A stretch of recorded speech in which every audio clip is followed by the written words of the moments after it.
আসসালামু আলাইকুম, কেমন আছেন সবাই?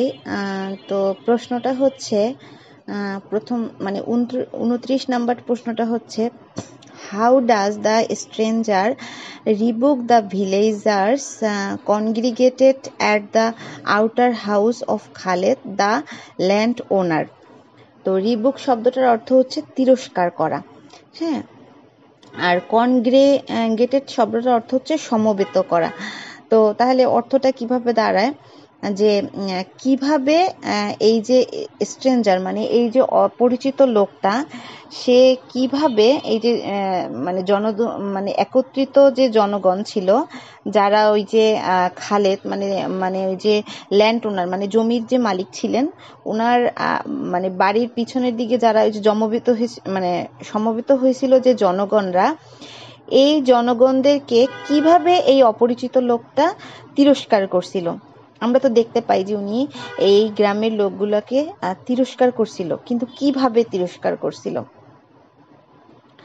হ্যাঁ। তো মানে কি বলে আর কি তিরস্কার করছিল, তো সেটার উত্তর হচ্ছে দ্য স্ট্রেঞ্জার রিবুকস দ্য ভিলেজার্স। তো বলা আছে যে দ্য স্ট্রেঞ্জার রিবুকস মানে এই অপরিচিত লোকটা তিরস্কার করছে দ্য ভিলেজার্স গ্রামের লোককে, কলিং দেম মানে এই কথাটা বলে যে ব্লাইন্ড মানে তারা অন্ধ, এটা তাদেরকে বলছে যে তারা অন্ধ, because they have left the mother মানে তারা এই যে একটা মাজার ছিল সেটাকে একা ছেড়ে আসছে, অফ সেন্ট শাহ মানে এই সেন্ট মানে সাধু, সেন্ট শব্দের অর্থ হচ্ছে সাধু, এই সাধু মানে শাহ সাদেক এই ওনার যে মাজারটা সেই মাজারটাকে তারা হচ্ছে একা রেখে আসছে, হ্যাঁ। Unattended like a mare grave, হ্যাঁ। তা আনঅ্যাটেন্ডেড মানে হচ্ছে অযত্নে মানে ফেলে আসছে, যেমন মনে মানে দেখে মনে হচ্ছে যেন এটা কোনো মানে এটা শুধু কেবলমাত্র একটা কবর, এরকম এরকম করে অযত্নে তারা এই কবরটা কেন ফেলে আসছে, সেই জন্য তাদেরকে ব্লাইন্ড বলে মানে সে হচ্ছে গিয়ে তিরস্কার করেছে। তারপরটা হচ্ছে 30 নাম্বারটা হচ্ছে, with what does the writer compare Majed's entry into Mohammadpur village. মানে এই যে মাজেদ তো মোহাম্মদপুর গ্রামে প্রবেশ করছিল, এই ব্যাপারটাকে লেখক কি দিয়ে মানে মানে কিসের সাথে তুলনা করেছে, কি দিয়ে তুলনা করেছে মানে কিসের সাথে তুলনা করেছে, এরকম আর কি। তো তো উত্তরটা হচ্ছে এরকম, the writer compares Majid's entry into Mohammadpur village with that of a huge tree striking, হ্যাঁ। স্ট্রাইকিং শব্দের অর্থ হচ্ছে আকর্ষণীয়,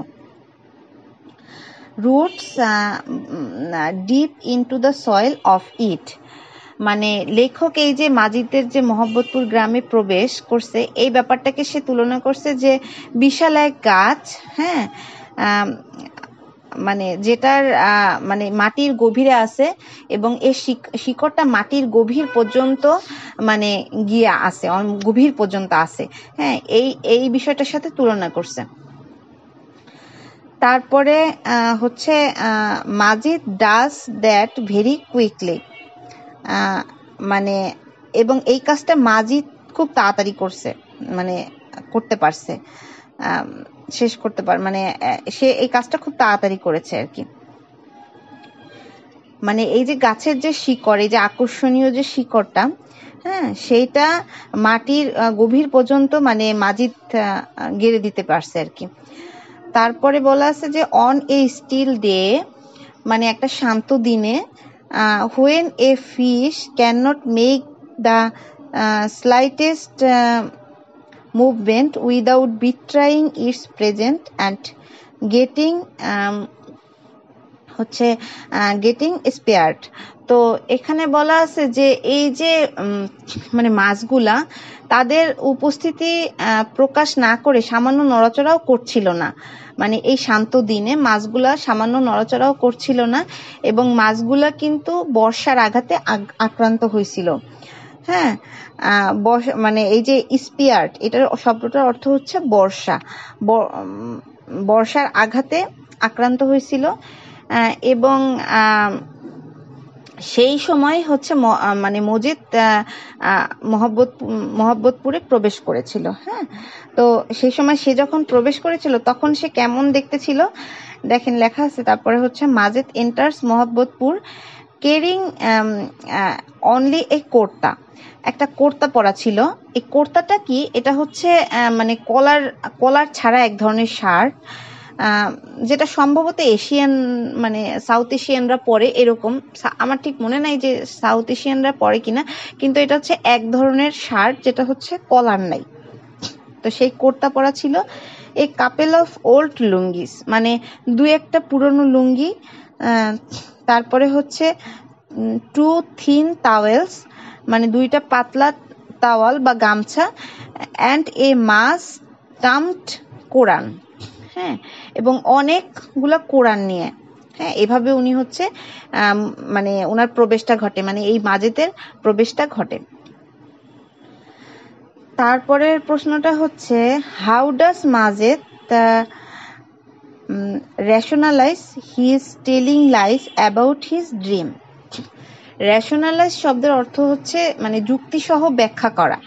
হ্যাঁ, তো মাজেদ কিভাবে মানে তার যে মানে এই গল্পটা যারা পড়েছেন তারা অবশ্যই জানবেন যে মাজেদ তার মানে এই যে একটা স্বপ্ন দেখেছিল এবং সেই স্বপ্নটার কিছু মানে মিথ্যা ব্যাখ্যা দিছিল। হ্যাঁ, সে আসলে কিভাবে এই ব্যাখ্যা তো মিথ্যা ব্যাখ্যা তো দিছেই, তারপরে সে এই মানে ব্যাখ্যাটা কেন মিথ্যা দিল সেটাকে আবার সে যুক্তিসহ ব্যাখ্যা করছে। হ্যাঁ, কিভাবে সেটা করছে সেটা হচ্ছে এই প্রশ্নটা।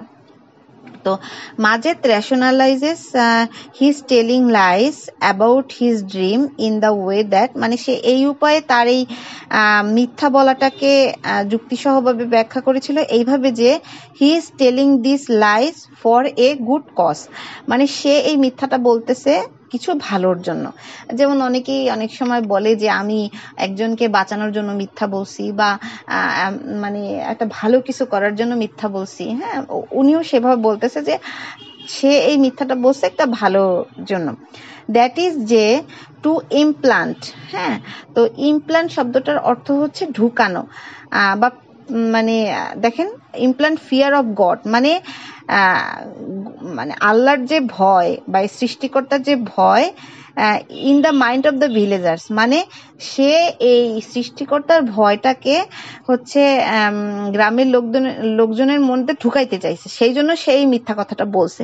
তার যুক্তিটা হচ্ছে এটা।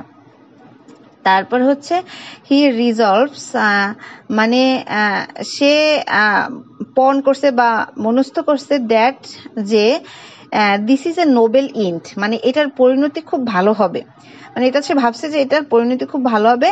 And he will be forgiven for the slight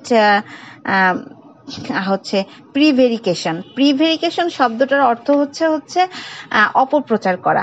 হ্যাঁ, তো সে মনে মনে ভাবছে যে তার এই কাজটা মানে এই মহৎ কাজটার পরিণতি খুব ভালো হবে এবং সে এই জন্য সে যে এই যে অল্প কিছু অপপ্রচার করলো এই জন্য সে মাফ পেয়ে যাবে। তো আশা করছি সবার ভালো লেগেছে, সবাই ভালো থাকবেন। আল্লাহ হাফিজ।